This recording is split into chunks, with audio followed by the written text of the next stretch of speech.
26 এই অস্থির ও চঞ্চল মন যে যে বিষয়ে বিচরণ করে সেই সেই বিষয় হতে প্রত্যাহার করে একে পরমাত্মাতেই নিবিষ্ট করবে। খুব চিন্তার বিষয়। ওসব বলতো যতক্ষণ পর্যন্ত জগৎ মন আছে জগৎ থাকবে, তুমি অস্বীকার করতেই পারবে না।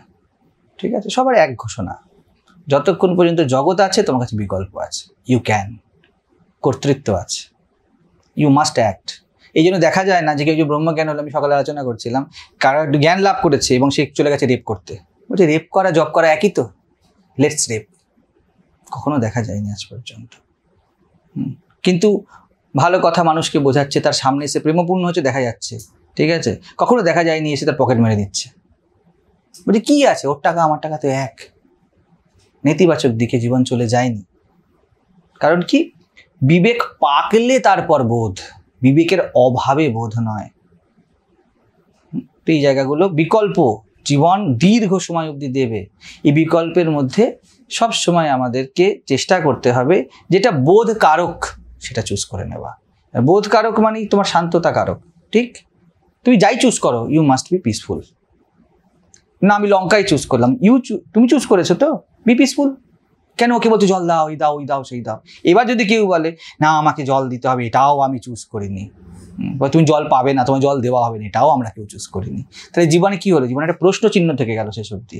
জীবন সমাহিত হলো না, তৃপ্ততা এলো না ভিতরে। এই ব্যক্তি ব্যতিব্যস্ত হবে, দেওয়ালে মাথা ঢুকবে গিয়ে, ধানি লঙ্কা খাইয়ে দেওয়া আছে 3-4টে, কি হবে? লাফাবে, কান গরম হয়ে যাবে।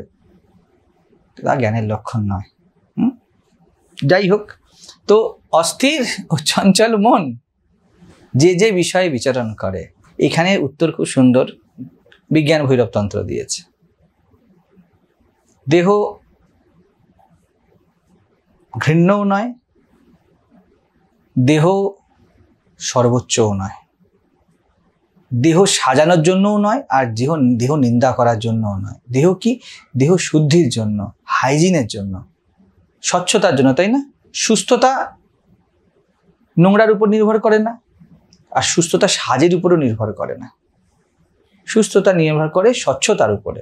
তো দেহ কি? দেহকে মন্দির হিসাবে দেখা, দেহকে ডিস্কো থেকনা বানিয়ে ফেলা, যে ডিস্কোর মতোই চলছে, আবার এমন না করে ফেলা দেহ আস্তাকুর, এটাও না করে ফেলা। দুটোতেই উত্তর নেই। বিজ্ঞান ভৈরবতন্ত্র এই ভাবটা সুন্দর দেয়, শিবশক্তির স্বরূপকম, মানে দেহ মন্দির। অর্থাৎ যখনই মন যে যে বিষয়ে যাচ্ছে, ওর সার ভাগ নাও, ওর আনন্দ ভাগ নাও। এই আনন্দ পরমাত্মা তোমাকে যে যে আনন্দ দিয়েছে, যে যে দুঃখ দিয়েছে, যা কিছু দিয়েছে, আমি আগে ইনি আলোচনা করেছি, তার মধ্যে থেকে তোমার গড়ে ওঠাকে দেখে নাও। যদি তোমার কিছু আঘাত লাগে, তার মানে আঘাত কেন আসে? কিছু ভাঙতে আসে, তোমার মধ্যে ভাঙার কিছু দরকার আছে। আঘাতকে গ্র্যাটিটিউড ফিল করে স্বীকার করো। যদি খুব সুন্দর আনন্দের কিছু আসে তোমার সামনে, ভালো কিছু আসে, ওই ব্যক্তি আনন্দ দিল বা বস্তু আনন্দ দিল দেখো না, ওর মধ্যে থেকে আনন্দ ভাগটা অস্তিত্বগত দেখে নাও, যে আমাকে তৃপ্ত করার জন্য এটি এসেছে। তো ওই যে সার ভাগ দেখে নিয়ে অসারকে ফেলে দেওয়া, জীবনকে দেখে নিয়ে জন্ম মৃত্যুকে ফেলে দেওয়া, কি এসে যায়? কবে জন্মেছি আর কবে মরবো, কি এসে যায়? এখন তো বেঁচে আছি। এটা দেখে নেওয়াই হলো প্রত্যাহার।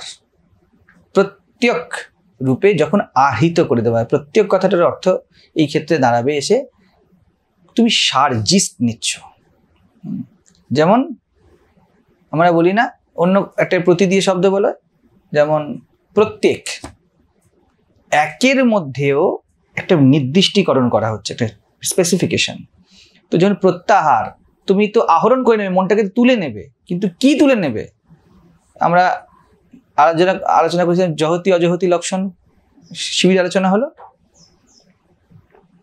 তত্ত্বমসি বা অহম ব্রহ্মাস্মি, এইসব শব্দগুলি বলা হচ্ছে। তোমাকে সার ভাগ নিতে হবে। এর দুই আছে, তত্ত্বমসি, তৎ ত্বম অসি, তুমি সেই, তা তুমি আছো, তার মানে দ্বৈত আছে। তাহলে আমি, এই একজন একটা মেয়ের আজকাল বেরিয়েছে না, বলছে কৃষ্ণ কালী এক, তাহলে বউ আর শালি এক। হ্যাঁ, এরা চকলেট ফেলে দিয়ে যখন হরি কথা বলতে শুরু করে, মুশকিল। মুখে চুষি দাও, মধু দাও, একটুখানি কালমেঘ খাওয়াও, এই বয়সে এগুলি দরকার। ছোলা গুড় দাও, চলে এসছে বলতে। তো এরকম খেলা হয়ে যাবে। নিতে হবে কি, তত্ত্বমসি শব্দে তৎটাকে ফেলে দিতে হবে, ত্বমটাকে ফেলে দিতে হবে, কারণ এটা ডুয়ালিস্টিক শব্দ, ডুয়ালিস্টিক হয়। এদের মধ্যে যে কনসিয়াসনেস, চেতনা ভাগ নিতে হবে। তত্ত্বমসি মানে তুমি সেই একই চেতনা। তার মানে যদি এরম বলি, তার মানে আমি আলাদা, আমি সেই একই, আমি ওইটা কি করে হব?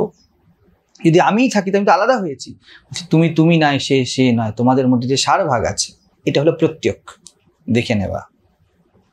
বাটির মধ্যে মুড়ি, ঠোঙার মধ্যে মুড়ি, বাটি আর ঠোঙা ফেলে দাও, মুড়িটা নিয়ে নাও, এটা হলো প্রত্যাহার। তুমি কি করলে? বাটি প্রত্যাহার করলে। বাটিটাও খাবে নাকি, না ঠোঙাটা খাবে? তাহলে এখন কি আমাদের পুরো জগতের যুদ্ধ কিসের জন্য? বাটি আর ঠোঙার যুদ্ধ। এ বলছে আমারটা অনেক দিন চলবে, আর ও বলছে আমারটা তাড়াতাড়ি শেষ হয়ে যাবে। এইদিকে সুখ, এইদিকে দুঃখ। আরে ভাই, না বাটি খাবি না ঠোঙা খাবি, কেন লড়ছিস? খাবি তো মুড়ি, আর মুড়ি তো সবার একই নরম হবে, বাটিতে থাকলেও নরম হবে, ঠোঙাতে থাকলেও নরম হবে। এটা কেউ দেখছে না। তো যে কোনো বিষয় যখন মন যাচ্ছে, ওই বিষয়ের মধ্যে যে সার ভাগ সেটা দেখো, প্র্যাকটিক্যালিও দেখো, আলটিমেটলিও দেখো। প্র্যাকটিক্যালি কি, যেমন ও বলছিল আমাকে এই বিষয়টি জীবনে কি দিতে পারে, কত দূর অবধি দিতে পারে, আমি এর জন্য কতটা দাম দিতে রাজি, এর ভ্যালু কত, সেইভাবে অ্যাক্ট করো। আর আলটিমেটলি সব জিনিস তোমায় গড়েছে। তোমার জামাটা আলমারিতে থাকে আর জুতোটা বাইরে থাকে, মানে দুটোর গুরুত্ব কম নয়। জুতো ছাড়া বেরিয়ে দেখো একদিন কি হয়, কিন্তু ও তো থাকে ওইখানে। আলটিমেটলি দুটোরই খুব গুরুত্বপূর্ণ ভূমিকা আছে, দুটোকেই সম্মান করো। কিন্তু জুতোকে যেখানে রাখার, আগেও বলেছি, ওইখানেই থাকতে হবে। জুতোতে জল দিতে হবে, জল দিয়ে ধুয়ে দিতে। এবার জুতোকে তুমি যে সার্ফ এক্সেল দাও, একটু বেশি ইনভেস্টমেন্ট হয়ে গেল, তাই না? আর জামাকে যদি তুমি একটুখানি ভিম বার দিয়ে ঘষে নাও, তাহলে ভুল হয়ে গেল। জুতো গেলে তুমি কলের সামনে গেলে মাটি লাগছে, বর্ষাকালে ধুয়ে নিলে। জামাকেও যদি এমন করো, তাহলে ন্যায় করা হলো না। তখন কি আমরা এই কথা বলবো যে না আমি সমভাব সম্পন্ন? তা তো নয়। চশমাকে যেখানে রাখবে, প্যান্টকেও কি সেখানেই রাখবে? তাই তো গেল, প্যান্টের উপর বসে বললে কিছু হবে না, চশমার উপর বসে বললে। তো প্রত্যেকের ব্যবহারিক ক্ষেত্রে ব্যবহারিক ভ্যালু বোঝো। এটা হলো প্রত্যাহার। প্রত্যাহার এখানে ডেফিনেশন, প্রত্যাহারে কিভাবে হবে? কোন জিনিসে কি মূল্য দেওয়া উচিত আমি তা বুঝি। গীতার কি মূল্য আমি সেটা জানি, আড্ডা মারার কি মূল্য আমি সেটাও জানি, ওটার মূল্য আছে, মূল্য আছে। তোমাকে বুঝতে হবে কতটা মূল্য, এদের ফরে বা এগেনস্ট আমি কি দিতে রাজি আছি। জীবন নষ্ট করে দিতে রাজি? মোবাইল 25,000 টাকা দাম, ঠিক আছে, খুব কস্টলি, তাই দিন রাতি মোবাইলে লেগে থাকি। তাহলে মোবাইলের বদলে আমি আমার যৌবন, আমার লেখাপড়া, আমার শিক্ষা দীক্ষা সব ত্যাগ করতে রাজি? লোকে বলবে এসে যে এত দামি মোবাইল তুই কিনলি, সে ব্যবহার করিস কম কেন? কিন্তু সাধক বুঝবে যে কম নয়, প্রত্যাহার। যেখান থেকে এটা পড়ার সময়, এটা কাজের সময়, এটা মোবাইলে স্ক্রোল করার সময় নয়। কিন্তু ওর কোনো মূল্য নেই? অবশ্যই আছে। কিছু আড্ডারও মূল্য আছে, কিছু রিলস দেখে নিলে, হ্যাঁ, কিছু মিডিয়া দেখে নিলে, ঠিক আছে, রিল্যাক্স হওয়ার জন্য। কিন্তু তুমি কর্মটাই করো, রিল্যাক্সই চলছে, দেখবে এরকম জীবন ডিজিজ হয়ে যায়। তুমি একটা কাজ করো, তোমরা দেখো, তোমরা 7 দিন ধরে যত পারো মোবাইল ইউজ করো, দেখো তোমাদের মাথাটা কেমন হ্যাং হবে, কেমন চঞ্চলতা বেড়ে যাবে ভিতরের, কিছু ভালো লাগছে না ভাবে সে যাবে। কারণ ওগুলো টেম্পোরারি থেকে তোমাকে রিল্যাক্স করানোর জন্য, এন্টারটেনমেন্ট জন্য, যাতে তুমি তোমার মূল কর্মের পরে একটু হালকা হয়েছো। ওই হালকার মধ্যে এরও দাম আছে, হালকার দাম আছে তো ভারীরও দাম আছে জীবনে। ইট দিয়ে ঘর বানানো হয়, তাহলে ইটের উপর শুয়ে পড়ো, শুতে তো তুলো চাই, তুলোর বালিশ চাই, তো হালকারও ভ্যালু আছে, একটু হালকা হয়ে নিলাম। কিন্তু যখন হালকাই জীবন করে ফেলবে, তখন তার রোগ। তখন তুমি জাগতিক অর্থে প্রত্যাহার জানো না, কোথায় নিজেকে গুটিয়ে নিতে হবে তুমি শেখোনি, কোনখানে কথা বলতে হবে, কোথায় তর্ক করতে হবে তুমি জানো না। গুরুর সাথে তর্ক করে দিলে, আর বন্ধুদের সাথে চুপ করে রইলে। তর্ক থেকে চলে, গুরুর সামনে বসে তর্ক চলে না। নিজেকে তর্ক দেওয়া চলে না, নিজেকে ক্ল্যারিটি দিতে হয়, তাই না? নিজের সাথেই তর্ক করছি, ধর কিচ্ছু হবে না, ডেনায়াল মোডে আছে, না না কিচ্ছু হবে না, মোবাইল চাইলে কি হবে, কোনো অসুবিধা, সবাই চালায়, এরম যদি করে নিলাম তাহলে কি হবে? এটা হলো বাস্তব জীবনের প্রত্যাহার, ব্যালেন্স শেখা। আর আন্তরিক জীবনের প্রত্যাহার হয়ে গেল এই দুটোই আমায় গড়েছে। কারোর প্রতি বিদ্বেষ না পোষণ করা, বালিশও দরকার, ইটও দরকার, মোবাইলও দরকার, বইও দরকার, ঠিক আছে? তো এই দুটোই কিন্তু দেখো, সর্বশাস্ত্রের সার এই দুটো জিনিস, এই দুটো জিনিস করতে হবে। পুরো শাস্ত্র ফেলে দাও, জীবনের সার এই দুটো জিনিস। কোথায় চুপ করতে হবে, কোথায় কথা বলতে হবে, এটা বোঝা। আর চুপ করা কথা বলা দুটোই তোমায় করে। শুধু বকতে থাকলে গেল, শুধু চুপ থাকলে মাথাটা গেল, দুটোই চলবে জীবন। ঠিক আছে, এই ব্যালেন্সই জীবন। তো প্রত্যাহার করে পরমাত্মাতে নিবিষ্ট করবে, অর্থাৎ এই মধ্যবিন্দু। দেখো, এটা মধ্যবিন্দুর গন্ধ পাচ্ছ যারা যারা শুনছে? কোন একটা মধ্যবিন্দুর খোঁজ চলছে না? ওই মধ্যবিন্দুর নাম পরমাত্মা। এটি ভগবান বুদ্ধ বলেন, মধ্যে মধ্যে। বিজ্ঞান ভৈরব বলছে মধ্যে, শ্বাস চলে যাচ্ছে, শ্বাস আসছে, মধ্যে। ওই মোড় বাঁক মধ্যে। ঠিক আছে। 27 নম্বর, যার সমস্ত পাপ দূর হয়েছে, যার রজগুণ তথা মন সর্বতভাবে শান্ত হয়েছে, এইরূপ ব্রহ্মস্বরূপ যোগীর নিশ্চিতভাবে উত্তম সাত্ত্বিক সুখ লাভ হয়। যে শান্তির কথা বললাম, শ্রীকৃষ্ণ বলছে নিশ্চিতভাবে life will be at peace. নিশ্চিতভাবে, এটি একমাত্র লক্ষণ, peaceful. There is no question. Jyotishanandi যেটা বলেছিলেন, there must not be any unsolved question in your mind. তোমার মনে যেন অমীমাংসিত প্রশ্নের বাসা না থাকে। অমীমাংসিত প্রশ্নই হয়ে গেল দ্বন্দ্ব, মায়া, সংসার। যেখানে মীমাংসা হয়ে গিয়েছে, নিশ্চিত হয়ে গিয়েছে, সেটা পরমাত্মা। কারণ পরমাত্মা ছাড়া কিছু নিশ্চিত হতে পারে না। ও বলছে যে নিশ্চিত, আমি এর বেশি কিছু করতেই পারতাম না। ঠিক, তাহলেই তার ফলাফল এটা হওয়া উচিত। যদি তুমি নিশ্চিত তুমি লঙ্কা ছাড়া কিছু খেতেই পারতে না, তাহলে নিশ্চিত হতে হবে সাত্ত্বিক সুখ লাভ করছো তুমি। You are peace, you are in peace. তোমার এক্সপ্রেশন, তুমি আনন্দে আছো। তুমি পারবে দুঃখের অভিনয় করতে সারা জীবন? কি করে করবে? তুমি নিশ্চিত সাত্ত্বিক সুখ লাভ করেছো। তুমি বুঝেছো যে তোমার কাছে কোনো বিকল্পই নেই। এটা অন্যের বুঝলে হবে না, এটা নিজের বুঝতে হবে। আমার কাছে কোনো বিকল্পই ছিল না, এর অনিবার্য ফলাফল। তুমি আর দ্বন্দ্বে নেই, তুমি আর দ্বন্দ্বে নেই। জগৎ শুদ্ধ লোক যা ইচ্ছা বলুক, তুমি শান্তিতে আছো। তোমার রোল হবে না এই খেলার। শেষ। তো কি বলেছে তার আগে আগে শব্দগুলি? যার সমস্ত পাপ দূর হয়েছে, সমস্ত পুণ্যও দূর হয়েছে, যার কর্তৃত্ব দূর হয়েছে। ঠিক আছে। ও যেটা বলছে, ও বড় উচ্চ সিদ্ধান্তকে প্র্যাকটিক্যাল জীবনে আনছে। আর একটা জিনিস হচ্ছে, ওই যে উচ্চ সিদ্ধান্তটাকে অন্যের মধ্যে দেখছে, ওটা নিজের মধ্যে দেখতে হবে। কারণ পুরো সাধনা নিজের জন্য, অন্য কারোর জন্য নয়। আমি ছাড়া কোনো প্রমাণ নেই। ঠিক আছে। তো এই জায়গাটা দেখতে হবে। পাপ ও পুণ্য দুটোই দূরীভূত হয়েছে। পাপ কোনগুলো? এই যে ক্ল্যারিটির অভাব, এটা পাপ। এটাই একমাত্র পাপ।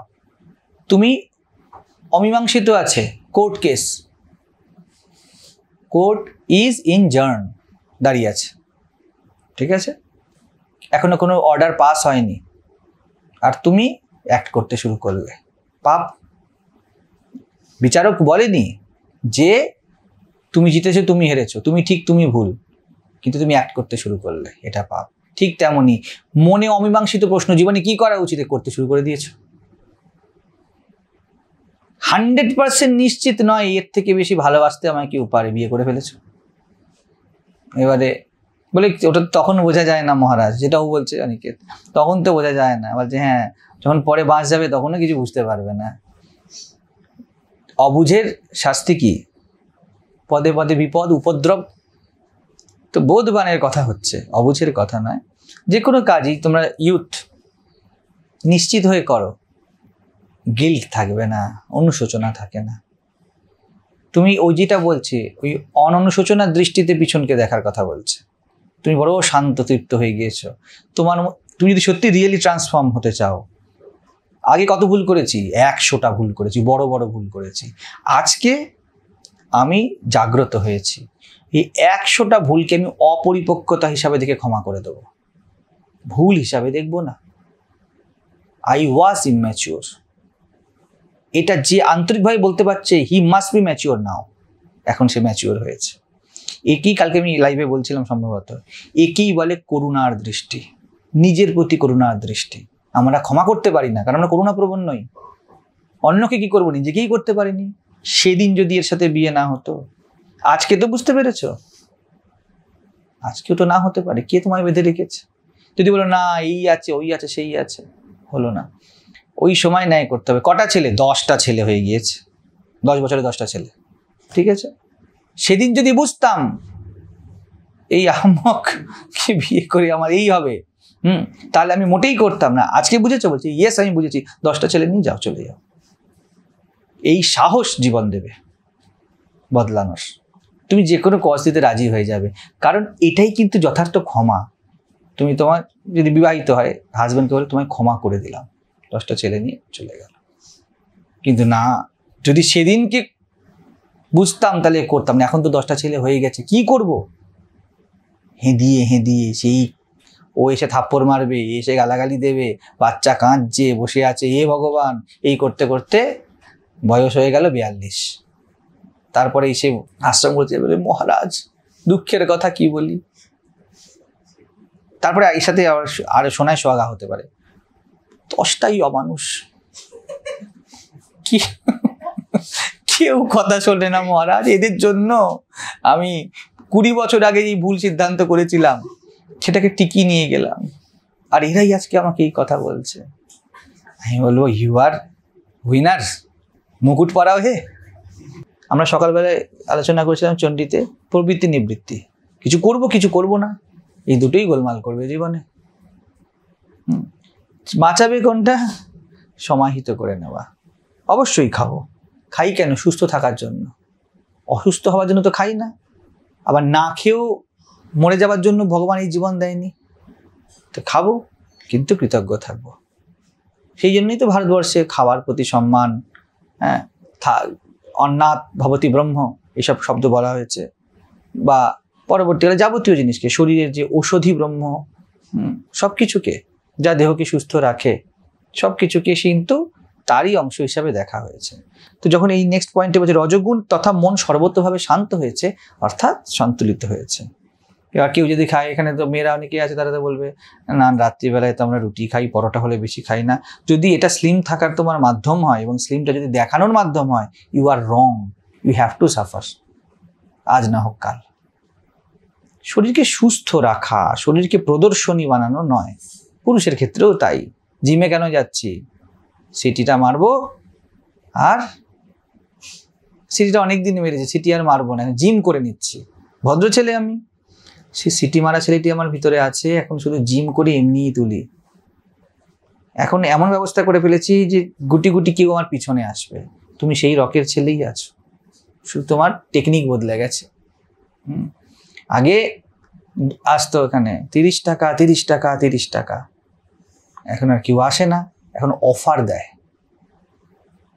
বাম্পার অফার, ধামাকা, দিওয়ালি ধামাকা, তুমি যাবে। কিন্তু যেই বিজনেসম্যান, তুমি সেই বিজনেসম্যানই আছো, পদ্ধতি বদলেছে। তো সেই রকমই যার মন শান্ত হয়েছে, তার পদ্ধতি বদলানি, তার রূপান্তরণ হয়েছে। সে বলছে না, শরীরের এটা ব্যবহার। সাজগোজ হ্যাঁ নিশ্চিত, সেটাও প্রয়োজন আছে। যেমন আগের দিন আমি বলছিলাম, এত দূর মেকআপ না যে স্কিন খারাপ হয়ে যায়, এটাই তো চলে। তো যার মন সর্বতভাবে রজগুণ শান্ত হয়েছে, অর্থাৎ দৌড় শান্ত হয়েছে।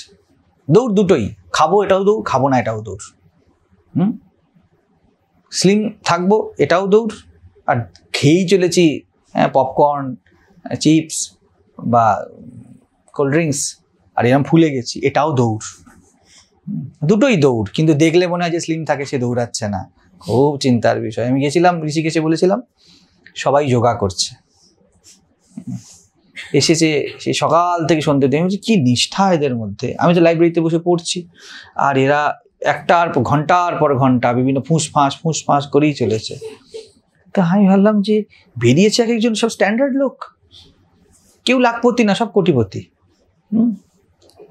বেরিয়েছে সব, যেই যোগা থেকে বেরালো ভোগা হয়ে গেল, ফোনটা নিল আর শুরু হয়ে গেল। ঋষিকেশে দাঁড়িয়ে আছে, পিছনে গঙ্গা, উনি হাঁটছেন আর এদিকে বিজনেস ডিল চলছে। ওখান থেকে বেরোলো 12:30টার সময়, লাঞ্চ আওয়ার, আমি খাওয়া দাওয়া সব শেষ হয়ে গেল, 2টো থেকে 4টে অবধি চলছে এখানে, টাকাটাক দেখছি, গ্রাফ দেখছে, গ্রাফ ছোট হয়ে আছে, মিনিমাইজ করে রেখেছে, গ্রাফ দেখছে আর কথা হচ্ছে, আর এখানে ফোন লাগানো আছে। এর আবার 4টের সময় যোগা করতে ঢুকবে।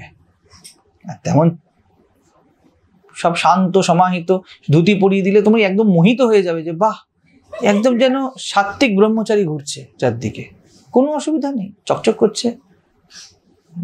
তা আমি তো সেখানে একদম কয়লার মতো এদিক ওদিক ঘুরে বেড়াচ্ছি।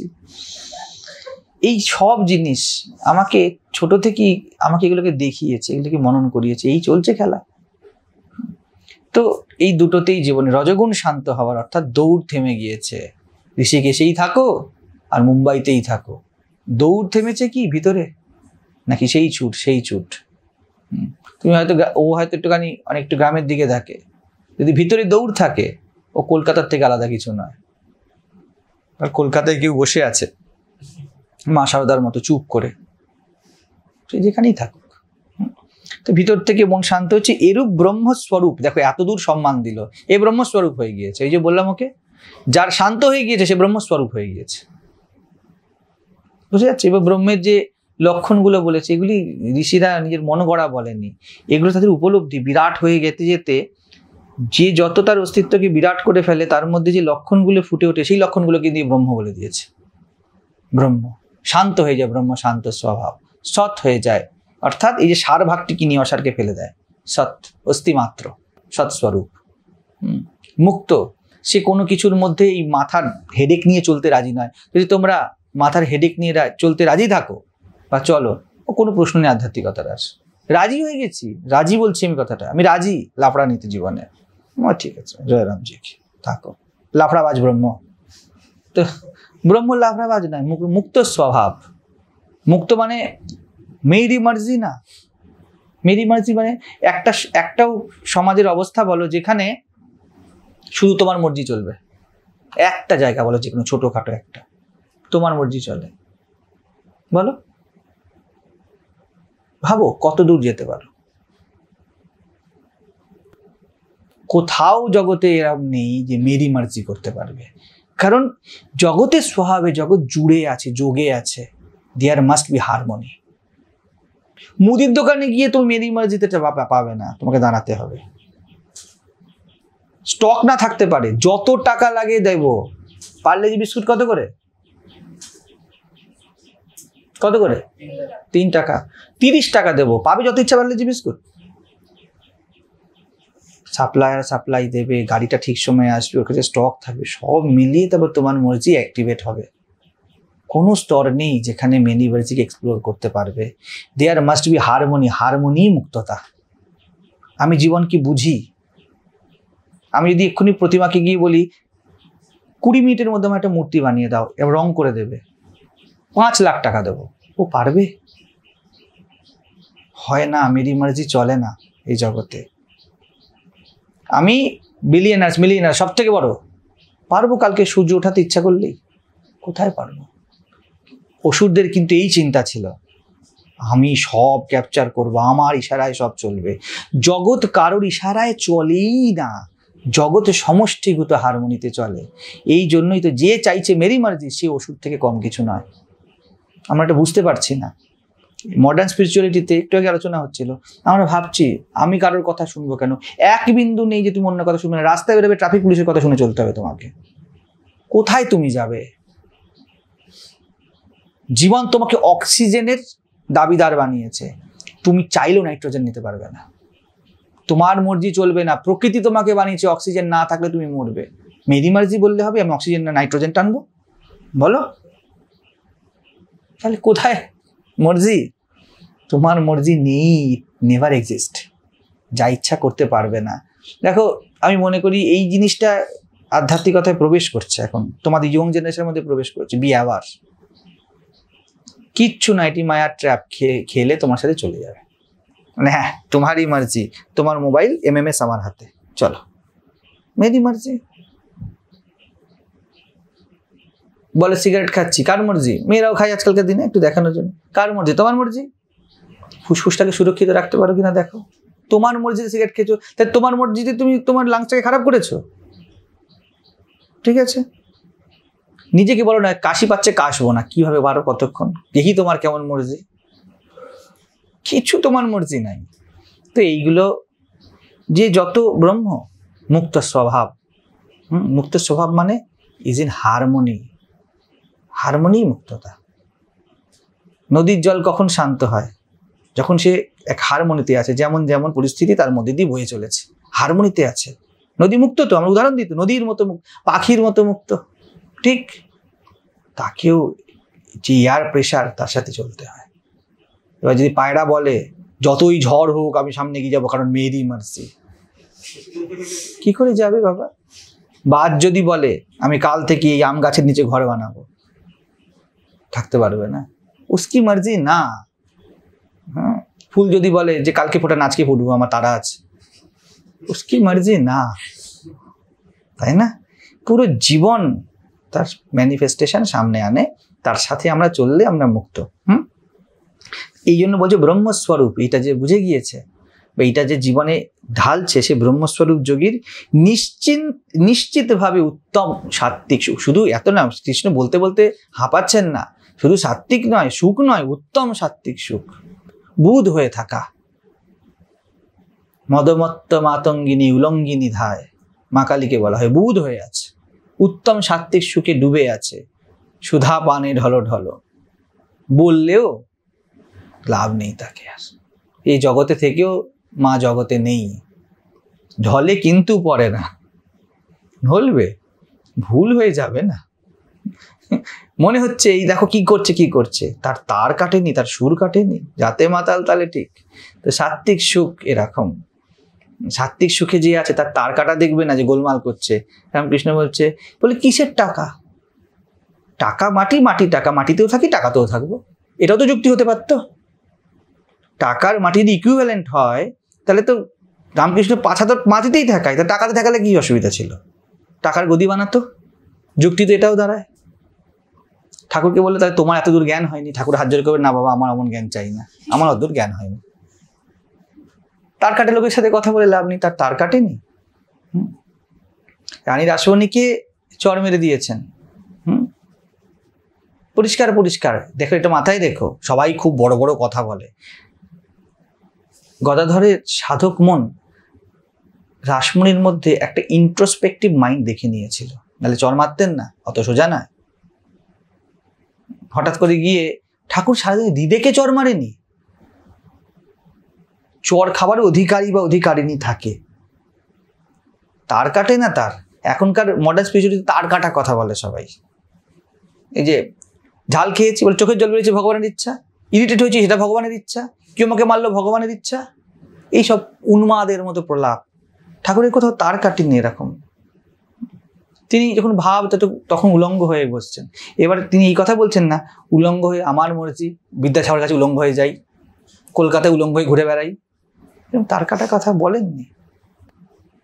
এই বুদ্ধি কে দিয়েছে? কেউ কি শিখিয়ে দিয়েছে? ওই একটি ক্লাস ধরাই করতো? এই বুদ্ধি এসে যায়, লঙ্কা খেলে ঝাল লাগবে, যদিও ঝাল আর মিষ্টি সমান, কিন্তু ভায়োলেট করছে না এই রুলকে যে লঙ্কা খেলে চোখের জল বইবে। এই থেকে সাবধান।